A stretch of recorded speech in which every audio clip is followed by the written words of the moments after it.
The ring on my sister's hand cost $4,000. I know because I paid for it. She does not know that I know. She thinks I believe the story she told me 2 months ago, the one where Theo's money disappeared. Emergency medical bills, she said, her voice cracking on the phone the way it always cracks when she needs something. The money went out the next morning. $4,000 from a savings account 8 years in the making, no questions asked, no proof requested. That is what I do. That is what I have always done. There is something you should know about what I do for a living because it matters later. Hospital billing coordinator. The job means processing insurance claims, cross-referencing patient records, flagging discrepancies between what providers charge and what carriers approve. 40 hours a week making sure the numbers match. The discrepancies show themselves whether anyone wants to see them or not. The discrepancies were there with Kristen, plain as a billing error on a Tuesday morning. But this time, looking away was easier than looking close. The dinner was at the Brennan House in Glastonbury, a brick colonial with black shutters and a front yard that looked like someone paid a service to keep it that specific shade of green. Theo's parents, his mother Connie, had set the table for 10, white cloth napkins folded into triangles, and there was a centerpiece made of hydrangeas that I could tell she had arranged herself because one side was slightly fuller than the other. I notice things like that. Most people do not. That is either my greatest skill or my biggest problem, depending on the day. Kristen was already seated when I arrived. She was wearing a cream dress and the ring, and she was laughing at something Theo's brother had said, her hand resting on Theo's arm in a way that was casual and calculated at the same time. She is good at that. She has always been good at that. My sister works in marketing, and she treats every room she enters like a campaign. Theo stood when I came in. He shook my hand, held it 1 beat longer than a normal handshake. His eyes did something I could not read, not then. Later I would understand what that look meant. But at that table, in that moment, I thought he was just being polite. My seat was between Connie and Theo's grandmother, a woman named Bet who had flown in from Michigan and who smelled like lavender and spoke only when she had something worth saying. Connie asked about my work, and when I told her, she nodded the way people nod when they understand what 40 hours of paperwork feels like. She had been a school nurse for 22 years. We understood each other within 3 sentences. Then Connie turned to Kristen. Friendly, warm, just making conversation. And what does your sister do, Kristen? My sister looked at me. She smiled. It was the smile she has been practicing since she was 12 years old, the one that makes everyone in the room think she is being playful when she is being precise. She looked at Connie, then at Theo's grandmother, then back at Connie. Oh, Dana? She waved her hand, the one with the ring. My ring. She is the maid. Scrubs floors, washes dishes, that is all she is good for. She laughed. A few people at the table laughed with her. The polite kind of laugh people give when they are not sure if something is a joke, but do not want to be the one who does not get it. Connie did not laugh. Her face went still. Not angry. Still. The kind of still that a woman learns after 22 years of watching children be cruel to each other and knowing exactly when the cruelty is real. My eyes went to Kristen, then to the ring on her hand. My ring. Silence. That is my first language. 30 years of fluency. 3 seconds passed, maybe 4. And then something happened that had never happened before in my entire life. I set my napkin on the table, I pushed my chair back, I stood up. The room went quiet. I want to clarify something, I said. My voice was level. Not shaking. Not crying. Just doing what I do at work when the numbers are wrong and someone needs to hear it. For 5 months I bathed my sister every day because she could not stand in a shower. Drove her to 43 physical therapy appointments, cooked 147 meals, and brought them to her hospital room. Slept in a chair next to her bed for the first 6 weeks because she was afraid of being alone at night after her surgery. Filed her insurance claims when her provider denied coverage. Paid $11,000 in medical bills her insurance would not cover. All of this while working full-time, and while she told her friends and her fiancé that I barely visited. Nobody moved. That is what the maid did. The chair received me back, napkin smoothed. Hands in my lap, Theo set down his fork. Not quickly, slowly. The way someone sets something down when they have already made a decision and are just waiting for the right moment to say it out loud. He looked at Kristen. His face was calm. His voice was not. Kristen. Quiet. Every syllable measured. What did your sister do when you were in the hospital for 5 months? Kristen opened her mouth. Nothing came out. And who paid for this ring? The table was so quiet that Bet's oxygen concentrator could be heard humming softly from the living room. Kristen looked at Theo, then at me, then back at Theo. Her mouth moved, started to form a sentence, stopped, started again. You gave me the money for. She trailed off. She had heard it the moment the words left her mouth. Theo gave her the money. Everyone heard her say it.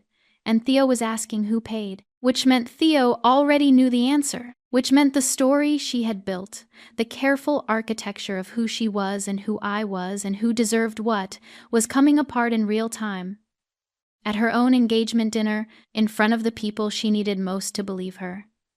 My hand went into my bag. I have something I would like everyone to hear. The phone was already unlocked. The recording was already cued.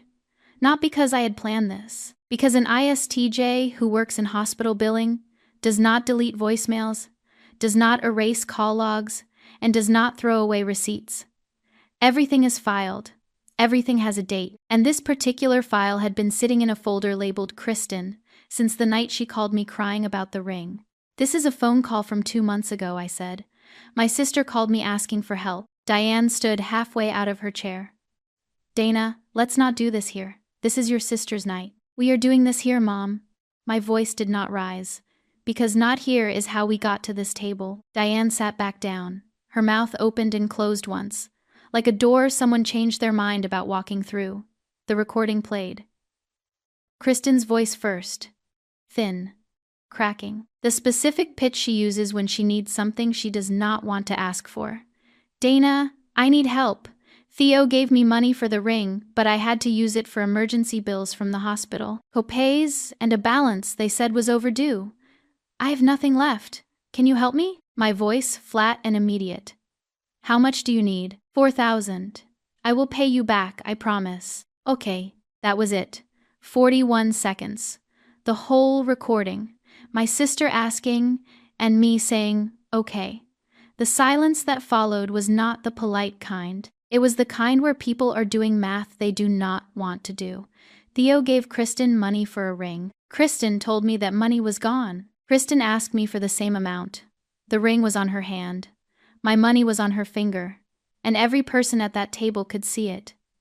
Connie's hand was over her mouth. Martin had set down his fork for the first time all evening and placed both hands flat on the table, the way a man does when he is deciding whether to speak or wait. Bet, Theo's grandmother from Michigan, looked at the ring, then at Kristen, then, very slowly, at Theo. Kristen moved first. That recording is out of context. She is manipulating the situation. She always does this.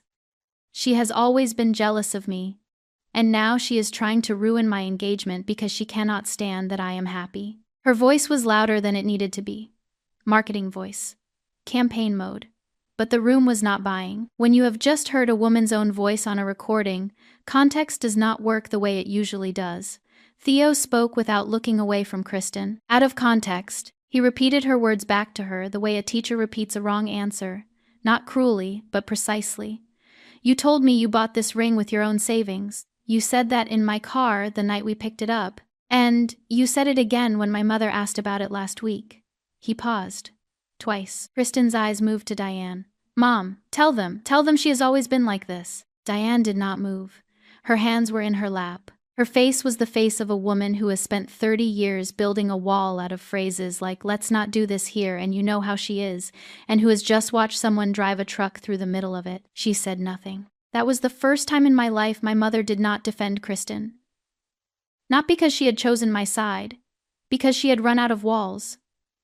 Theo stood, pulled his chair in, straightened his jacket, every movement precise, unhurried, the way a person moves when they are holding something together by sheer mechanics, because the feelings have not caught up yet. I need to go, he said. Theo, please, let me explain. He looked at Kristen for a long time. Then he looked at me. The look lasted 2 seconds. A nod.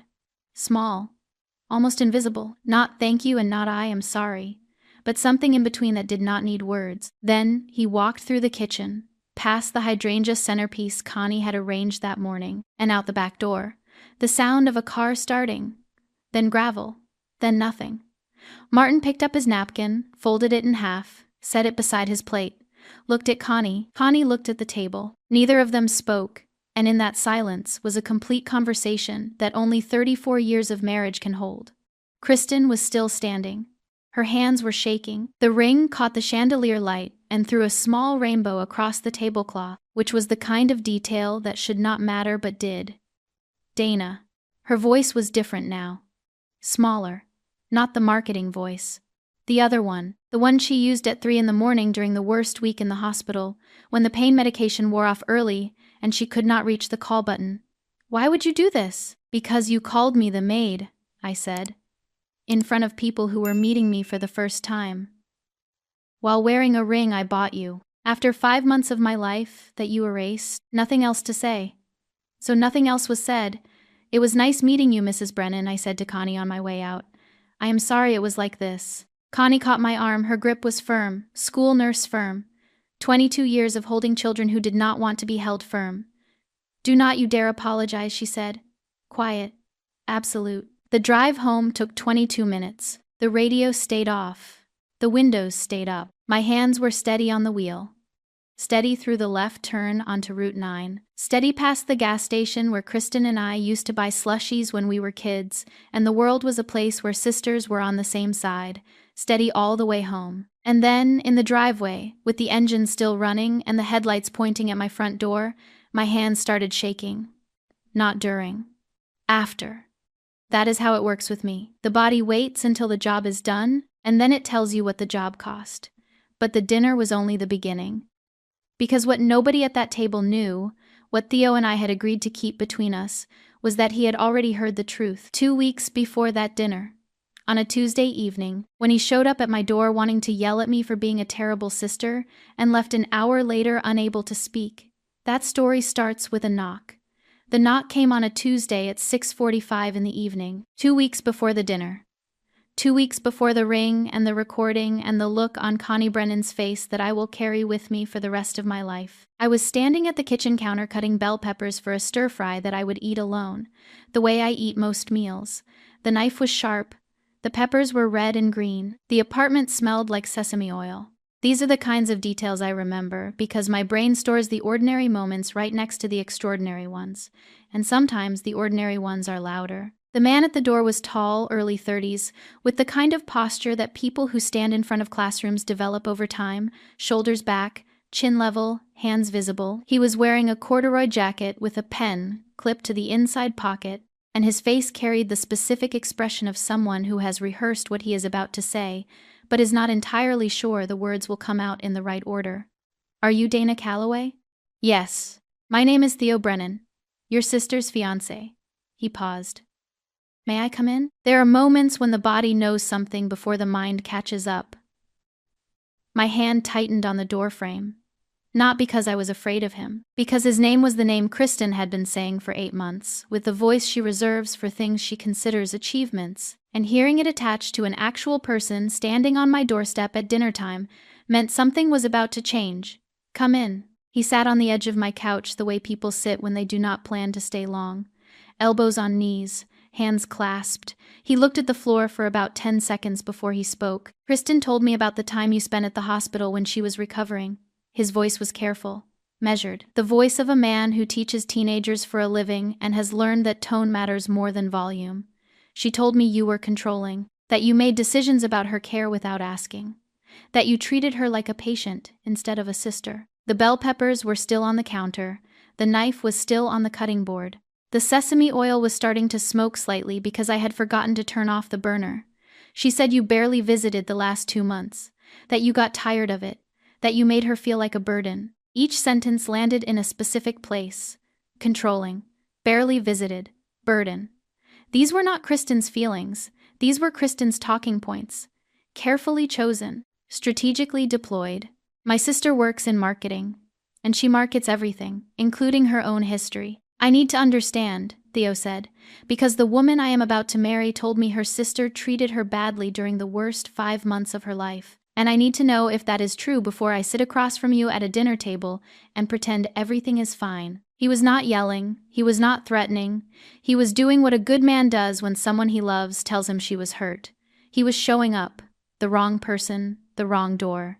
But showing up, wait here, I said. The folder was in the second drawer of my filing cabinet, behind the tax returns and ahead of the car insurance. Manila. Labeled. Tabbed by month. 5 tabs. 5 months. The habit of a woman who processes medical records for a living, and who has never in her life thrown away a document that had a date on it. I set it on the coffee table in front of him. Open to the first tab. These are photocopies of the hospital visitor log for St. Francis Medical Center, February through June of last year. My name appears on every single page. 147 entries. One for each day my sister was admitted. Theo looked at the first page, then the second. Then he started flipping. His hands slowed down around April. By May, they had stopped. These are meal delivery receipts. 147 meals. Breakfast or lunch or dinner, depending on her therapy schedule. Each one has a timestamp and my signature. He did not look up. These are the insurance claim forms I filed on her behalf when her provider denied coverage for her physical therapy sessions. 7 appeals. 4 approved. 3 denied. The denied ones I paid out of pocket. I pulled out the last section. And these are photos I took to track her recovery progress. Her surgeon asked me to document her mobility each week. The photos. Kristen in a wheelchair, her face turned away from the camera. Kristen attempting to stand. My hands on her forearms, the physical therapist behind her. Kristen sleeping in the hospital bed with a stuffed bear her coworkers had sent, and next to her, visible in the corner of the frame, the arm of a chair. My chair. The one I slept in for 6 weeks because she was afraid of the dark. Theo closed the folder, set both hands flat on top of it. His jaw was tight. His breathing had changed. Shorter, shallower. The way breathing changes when the body absorbs information the mind has not yet processed. She told me you barely visited. Every day. For 147 days, she told me you made her feel like a burden. On day 93, I collapsed from exhaustion and was admitted to the same hospital. 2 floors up from her room. Nobody came to see me. Not Kristen. Not my mother. That part I had not planned to say. It came out the way things come out when you've been carrying them in a specific place behind your ribs and someone finally asks the right question. Theo sat there for a long time, the folder under his hands, the photos inside, the evidence of 5 months that my sister had compressed into a sentence. She barely visited. I need to tell her I know, he said. No, he looked up. Do not say anything. She is still my sister. Whatever she told you, whatever she has done, she is still my sister, and I do not want this to ruin what she has with you. My voice was steady. The words were practiced. Not because I had rehearsed them, but because I had been saying some version of them my entire life. Do not make it worse. Do not rock the boat. Be the older one. Hold it together. You want me to sit at that dinner and say nothing. Yes. Knowing what I know. Yes. He stood up, walked to the door, stopped. Did not turn around. I will try, he said. But I am not built the way you are, Dana. I cannot know something is wrong and pretend it is fine. That is not how I work. I know. But please try. For her, the door closed behind him. The apartment went quiet. The sesame oil had burned off entirely. The stir-fry was ruined. The bell peppers sat on the counter exactly where I had left them, red and green, neatly sliced, waiting for a meal that never got made. I should have known that silence has an expiration date. His lasted 14 days. Mine had lasted 30 years. And the difference between us was not patience. The difference was that he believed the truth should be spoken, and I believed it should be survived. Shay showed up the next morning with 2 coffees and the look she gets when she already knows everything. Not because anyone told her. Because Shay has been an emergency room nurse for 11 years, and she reads people the way I read billing codes. She sat at my kitchen table, looked at the folder still open on the coffee table, looked at me, and said, "So, tell me about the fiancé." Shay did not ask how I was doing. She does not ask that question because she considers it a waste of a perfectly good sentence. What she does instead is sit at your kitchen table with 2 coffees and wait for you to start talking. And if you do not start talking within 90 seconds, she starts talking for you, and she is usually more accurate than you would be anyway. Tell me everything, she said. So I did. The dinner, the ring, the recording, Theo's visit 2 weeks before, the folder, the visitor logs, the look on Connie Brennan's face when the recording played. Shay listened the way she listens to patients in the emergency room, with her whole body pointed at you and her coffee untouched, and her eyes doing something that is not quite sympathy and not quite judgment, but somewhere between the two where the truth lives. When I finished, she was quiet for exactly 3 seconds. Then she set her coffee down. So let me get this straight. You nursed your sister for 5 months. You bought the engagement ring she was wearing, and she introduced you to his entire family as the maid. She held up one finger. Honey, maids get paid. You were a volunteer. The Red Cross sends people like you thank you letters and a tote bag. That was the first time I laughed since the dinner. Short. Surprised. The kind that escapes before you can decide whether you have earned it. But Shay was not finished. She leaned forward, both hands around her coffee. ER nurse posture, the one she uses when she is about to say something the patient does not want to hear. You also let it happen. For 7 years, every single time she rewrote what happened, you smiled and nodded and said nothing. Every time your mother said you know how Kristen is, you accepted that as an explanation instead of calling it what it was, an excuse. She paused. You had the folder, Dana. You had the receipts and the logs and the photos. You could have shown anyone at any point. You chose silence and called it love. The kitchen was quiet. The coffee was cooling. Shay was right, and we both knew it. And the specific pain of being right when you do not want to be is something Shay understands better than most people, because she delivers that kind of news for a living. What was I supposed to do? I said. She was in the hospital. She almost died. She almost died. And then she recovered. And then she spent 6 months telling her boyfriend that you abandoned her. Those are 2 different things. The almost dying earns her compassion. The lying does not. Shay left an hour later. The coffee cups went into the sink. The apartment went quiet again. My phone buzzed 11 times that afternoon. Kristen. Not calling me.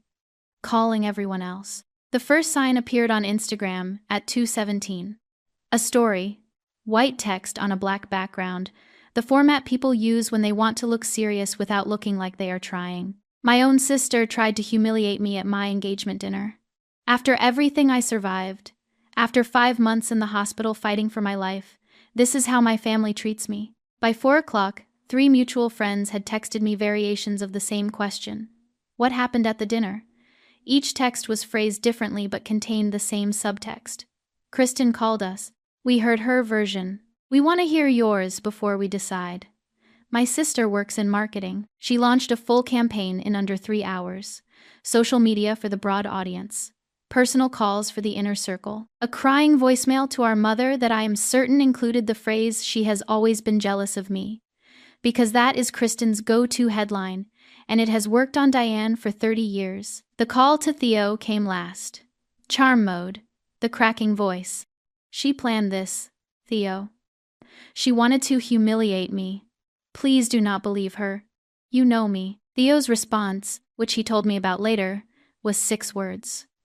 Kristen, I have seen the visitor logs. Then he hung up. Every counterattack Kristen launched that day revealed a little more of what she was. Not to me, to the people she was trying to convince. Because when you tell 12 different people 12 slightly different versions of the same story, and one of those people has 147 receipts that say otherwise, the versions start to bump into each other, and the people holding them start to compare.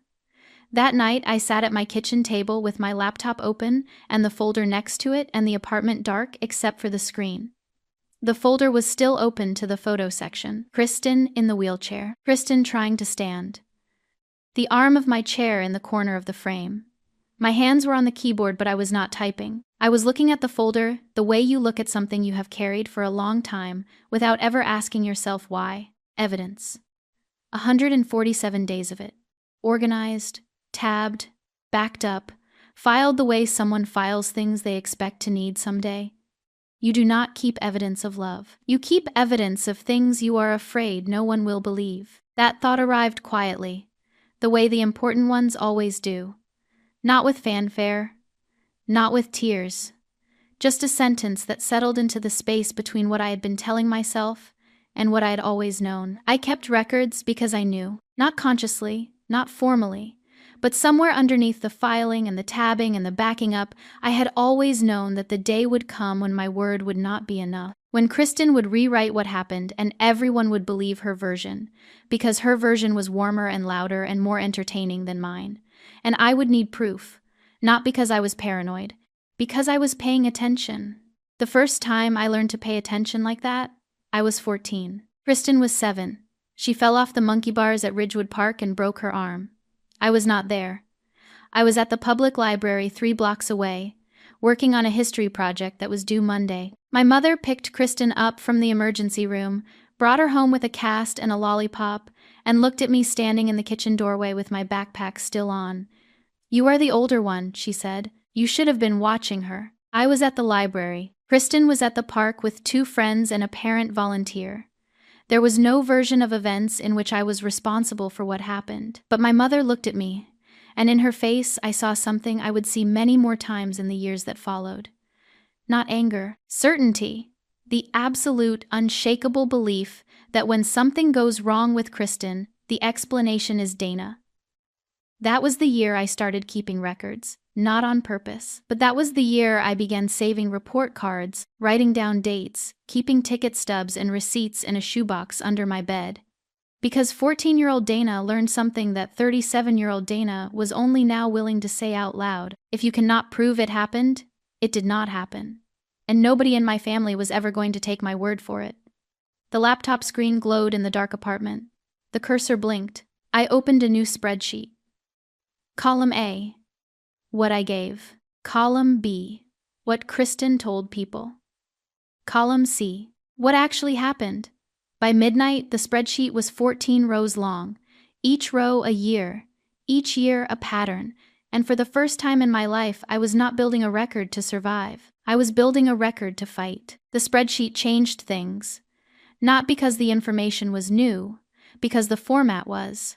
14 rows. 14 years. Each row the same structure.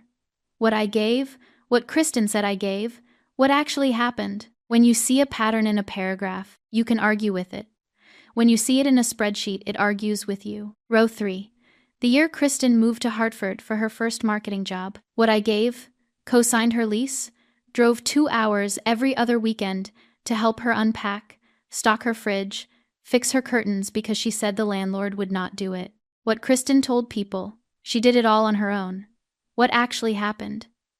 The landlord had offered to fix the curtains. Kristen wanted me to do it because she said the landlord made her uncomfortable. He did not. She just wanted company but would not say so. Row 9.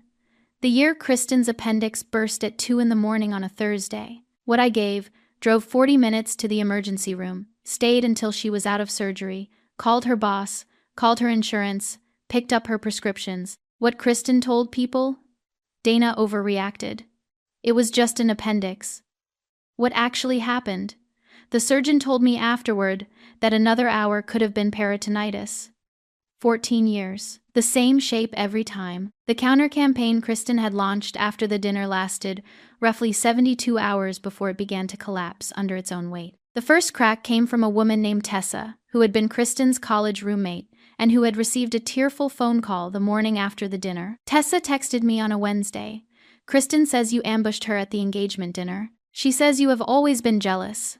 I want to hear your side before I say anything. Fair. Reasonable. The kind of message that a person sends when they have known someone long enough to suspect that a one-sided story usually has another side. I sent Tessa 3 photos. Kristen in the wheelchair. Kristen's first assisted walk. The visitor log for the month of March. My name on every line. No commentary, no explanation, just the images and the dates. Tessa did not respond for 2 days. When she did, the message was short. I showed these to Jess and Amanda. Kristen told us you visited maybe twice a month. By Friday, the Instagram story had been deleted. Not because Kristen had a change of heart, because the comments had started asking questions she could not answer. What exactly did your sister do during those 5 months? Didn't you say she took care of you? Someone had screenshotted the original story before it disappeared. It was still circulating in a group chat that Kristen was no longer part of. This is what happens when you build a narrative on a foundation that someone else has the blueprints to. Sooner or later, the blueprints get passed around, and people who thought they were standing on solid ground look down and see the cracks. Kristen called our mother 3 times that week. Each call lasted longer than the last.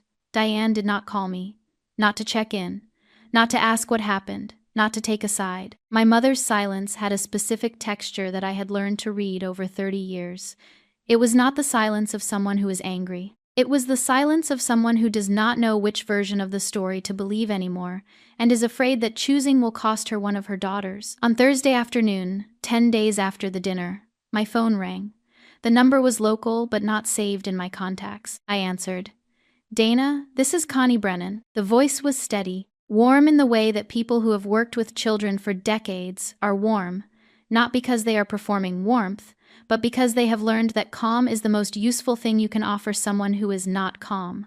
I wanted to call you because there are some things I need to say, and I did not want to say them through Theo. Okay. I was a school nurse for 22 years. Do you know what that means? It means I spent 2 decades sitting across from children who were being hurt at home and learning how to tell the difference between a kid who fell off a bike and a kid who was pushed. It means I have seen what caregiving looks like. Real caregiving. The kind that costs you sleep and money and pieces of yourself that you do not get back. She paused. And I have seen what ingratitude looks like. The kind that rewrites what someone did for you so that you never have to say thank you. My hand was on the kitchen counter. The other hand was holding the phone. Both were still. What your sister said at that dinner was not a joke. It was not playful. It was cruel, and it was calculated. And every person at that table knew it the moment the words left her mouth. My husband knew it. Bet knew it. And Theo knew it, because Theo had already seen the truth. And he sat there watching the woman he loved lie to his family's faces. The kitchen was very quiet. You are not the maid, sweetheart. You never were. And I wanted you to hear that from someone who has no stake in your family's story. Someone with no reason to take your side except that your side is the truth. Something broke. Not loudly, not dramatically. Just a crack in the place behind my sternum where I had been keeping everything organized and filed and tabbed and backed up for 30 years. The place where ISTJ people store the things they cannot afford to feel while they are still processing the facts. The tears came without sound. I stood in my kitchen with the phone pressed to my ear and my eyes running and my mouth closed, and I did not make a single noise because that is how I cry. Quietly. Efficiently. Even my grief has a filing system. Thank you, Mrs. Brennan. Connie? And you are welcome. The call ended. The kitchen stayed quiet. The spreadsheet was still open on my laptop, 14 rows of evidence that a stranger had just validated in 4 minutes, with nothing but her voice and her 30 years of watching people. The next call came 2 hours later. Kristen. Not the cracking voice, not the marketing voice, the angry one. The one that comes out when the campaign is failing and the target audience is not responding the way the metrics predicted. This is your fault. You humiliated me in front of his entire family. You played that recording to hurt me. Everything that is happening right now is because of you. Kristen, Theo came to my apartment 2 weeks before the dinner. He came to yell at me. Because of what you told him about the hospital. He came to defend you. I let that settle. I showed him the visitor logs, and he changed his mind in 6 minutes. That is not manipulation. That is math. You had no right to show him those. You called me the maid, in front of 12 people, while wearing a ring I paid for, after 5 months that you erased from history. My voice was the same voice I use when an insurance provider denies a claim that should have been approved. Flat. Factual. Final. I am done, Kristen. I am done paying for things and pretending I did not pay. I am done showing up and pretending it does not count. And I am done keeping quiet so that your version of the story is the only one anyone hears. Dana, wait. Goodbye, Kristen. The phone went face down on the counter. My hands were shaking. Not during. After. That is how it works with me.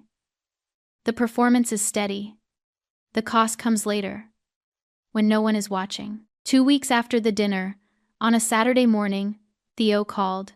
His voice was quiet, tired, the voice of someone who has spent 14 days building a decision one brick at a time and has finally placed the last one.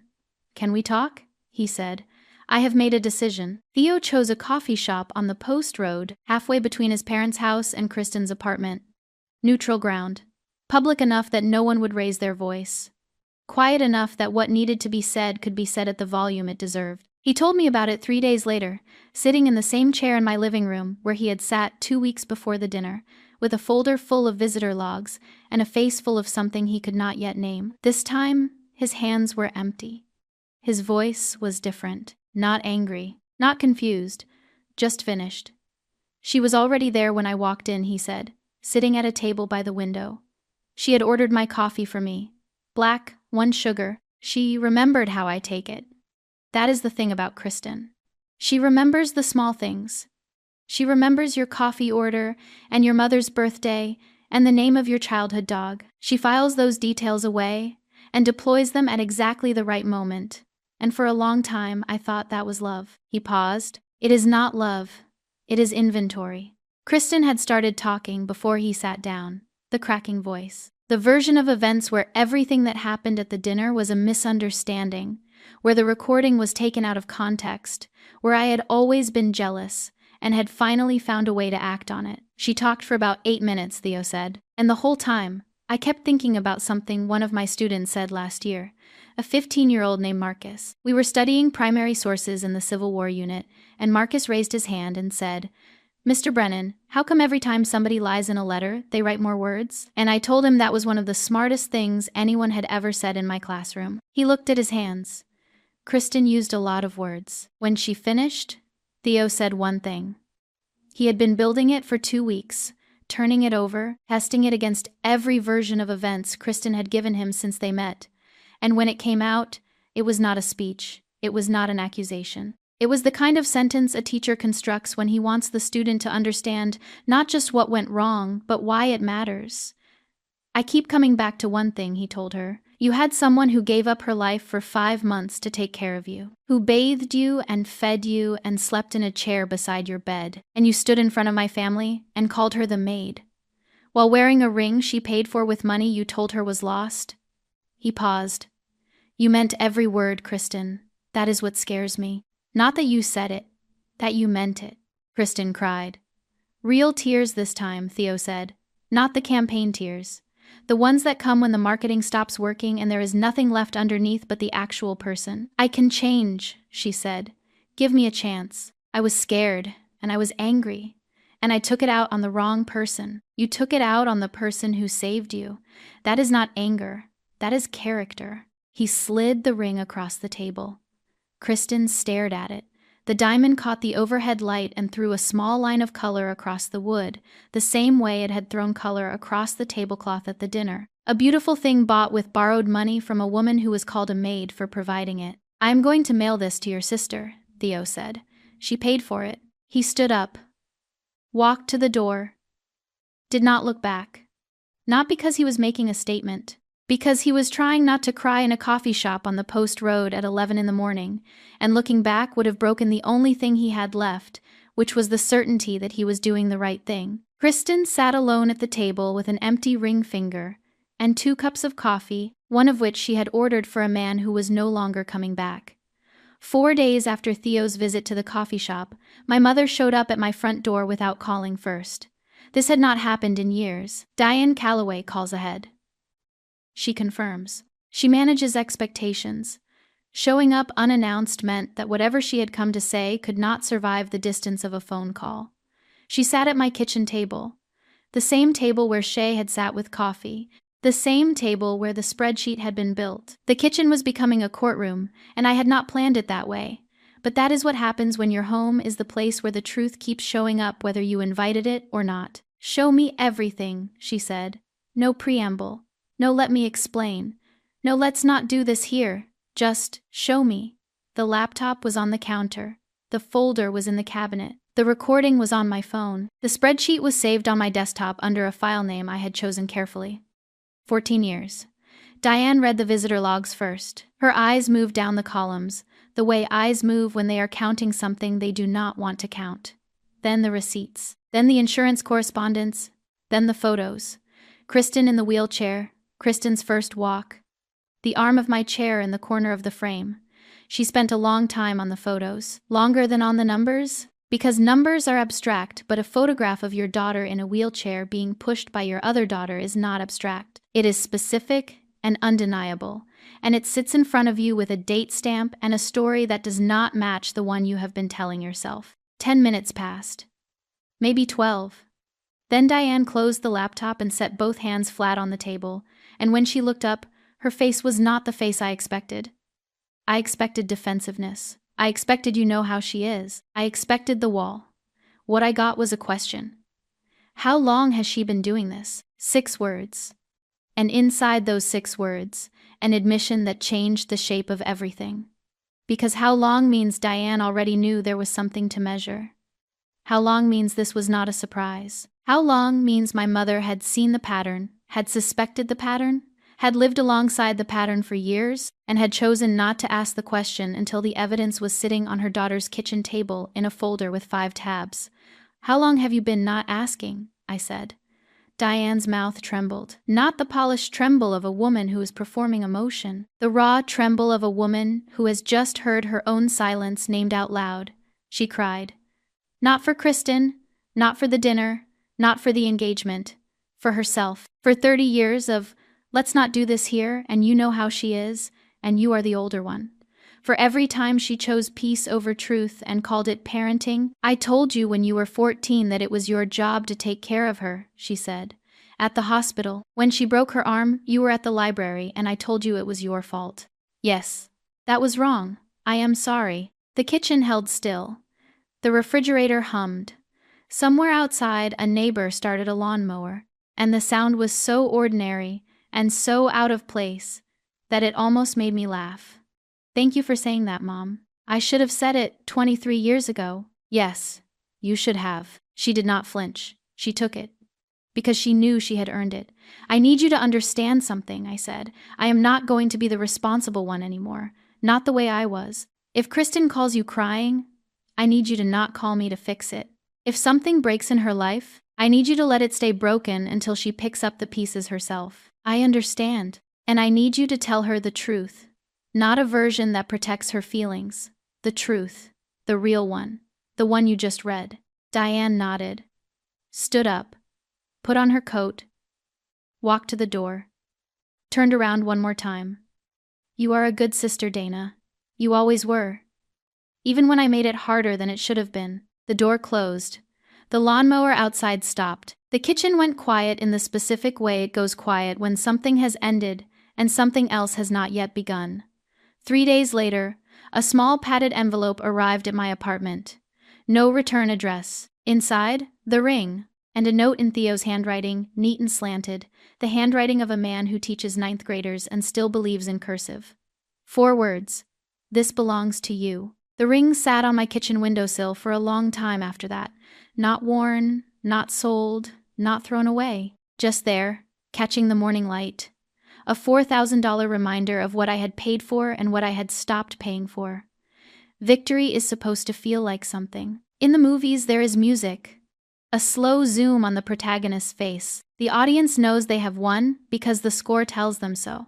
There was no score. There was a ring on my windowsill and a spreadsheet on my laptop, and a sister who was no longer engaged, and a mother who had apologized for the first time in 23 years. These were victories. Every single one, and they sat in my apartment like furniture I had not yet learned to arrange. The ring bothered me most. Not because of what it cost, because of what it meant. $4,000 I had sent without asking questions, for a woman who had looked at 12 strangers and called me the help. The ring was proof of 2 things at once, that my sister would lie to get what she wanted, and that I would give it to her anyway. Both of those things were true, and neither of them had changed yet, and I was not sure which one I needed to fix first. I ran into Martin Brennan at the grocery store on a Thursday evening. Produce section. He was holding a bag of shrimp and reading the label with the focused attention of a man who has been given a very specific shopping list. Dana, he said. Not surprised. Not performative. Just my name, delivered the way a retired contractor says things, with exactly enough force and not a syllable more. Mr. Brennan. Martin. He set the shrimp in his cart. Looked at me for a moment. My wife told me about your phone call, she cried after. He paused. Connie does not cry, so that tells me something. The produce section hummed with refrigerator noise and the soft percussion of someone stacking apples nearby. The appetizers were good, by the way, he said, before everything went sideways at the dinner. Good shrimp. He looked at the bag in his cart, trying to recreate them. Connie says I cannot, but I have a theory about the marinade. Something loosened behind my ribs. Not laughter. Exactly. Something adjacent to it. The feeling you get when a quiet man says a small thing, and the small thing holds more weight than a speech. I hope the marinade works out, I said. Me too, he nodded once. Pushed his cart down the aisle. That was the entire conversation. 60 seconds. And somehow, it was enough. The report from Diane came the following week. Not in person, over the phone. Her voice had a quality I had not heard before. Something stripped down, like a room that had been emptied of furniture and was still deciding what to put back. She had gone to Kristen's apartment. She had sat at Kristen's kitchen table the way she had sat at mine, and she had said the words she told me she would say, because whatever else my mother is, she is a woman who keeps promises once she finally makes them. I told her the truth, Diane said. I told her she lied to me. She lied to you. She lied to that boy. I told her I have spent 30 years making excuses for her behavior, and I am done. What did she say? She asked if I was choosing you over her. And I told her I was not choosing anyone. I was telling her the truth for the first time. And the truth is that she was wrong. The line was quiet for a moment. Then Diane added, almost as an afterthought. She did not yell. She did not cry. She just sat there. That scared me more than anything. The midnight call came 11 days later. My phone lit up at 1:47 in the morning. Kristen, not a text, a call. The kind of call that people make when texting is not enough, and waiting until morning is not possible, and the only thing left is the sound of another person's voice, confirming that you still exist. I picked up. I do not know why. Maybe because 30 years of being the older sister does not switch off at 1:47. Even when you have spent the last 3 weeks trying to unlearn it.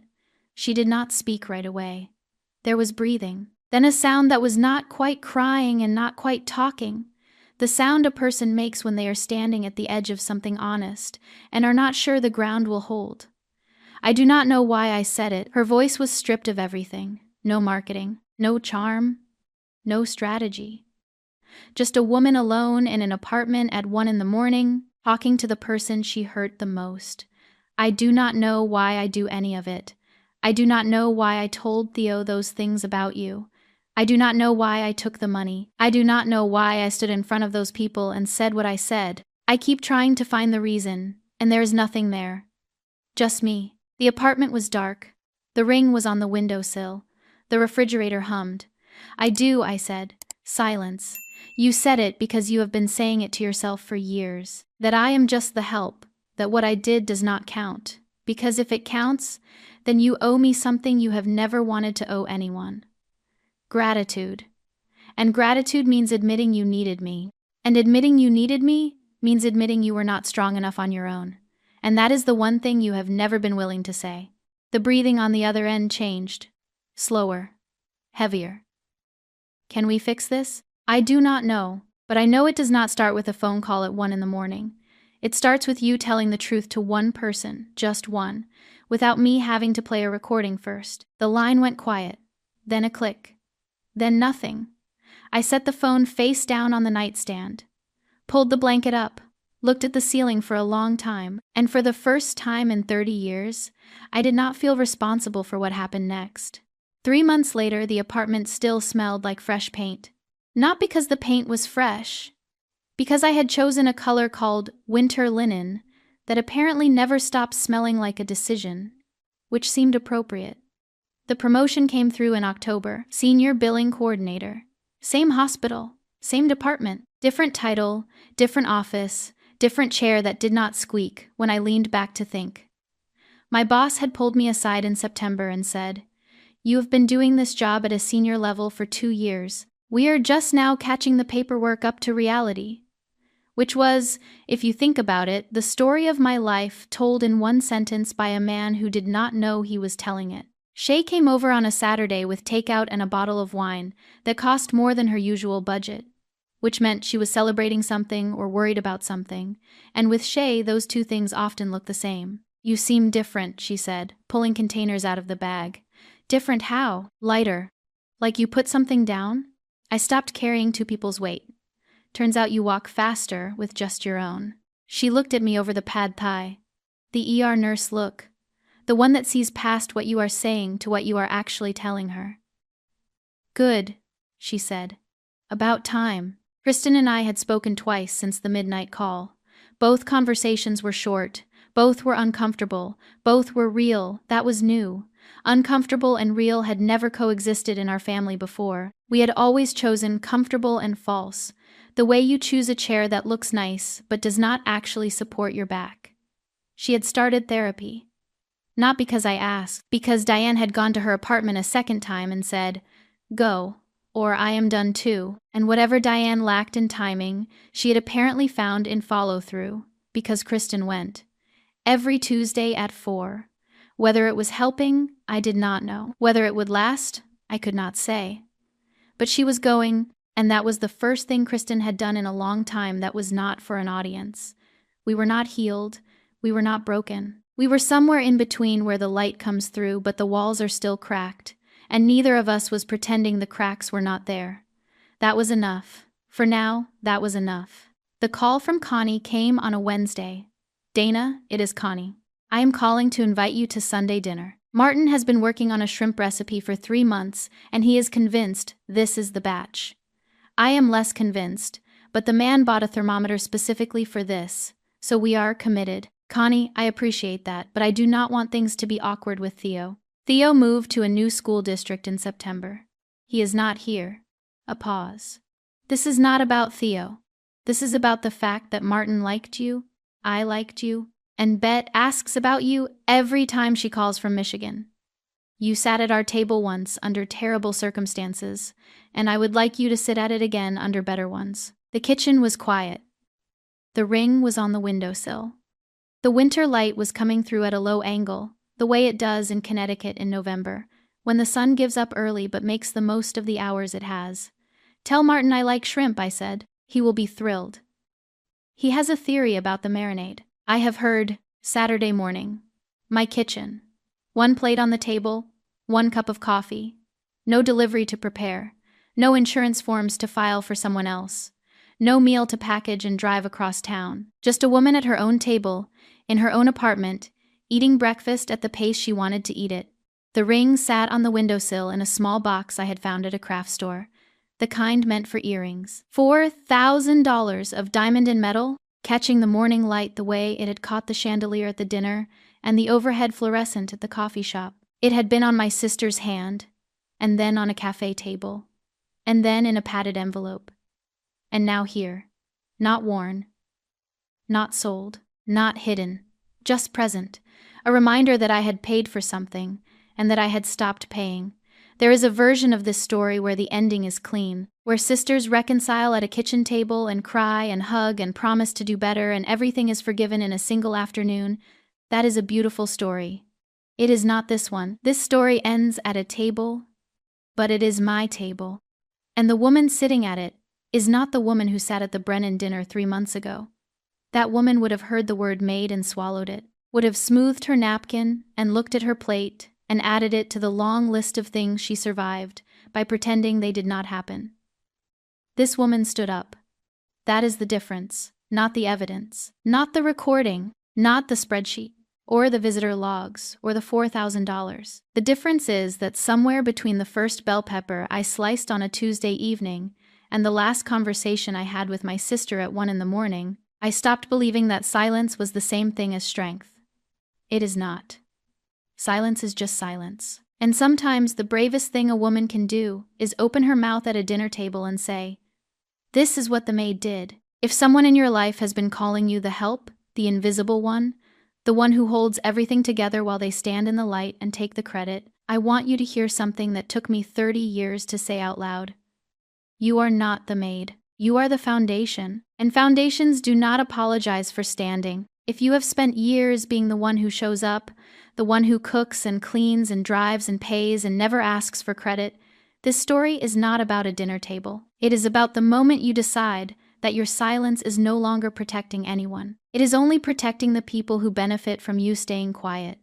The hardest lesson Dana learned was not that her sister was ungrateful. She already knew that. The hardest lesson was that she had been keeping records for years because deep down she never believed her own family would take her word for it. And she was right. So here is the question worth sitting with tonight. If you stop doing everything you do for the people who never thank you, how long would it take them to notice? And when they finally called, what would you say?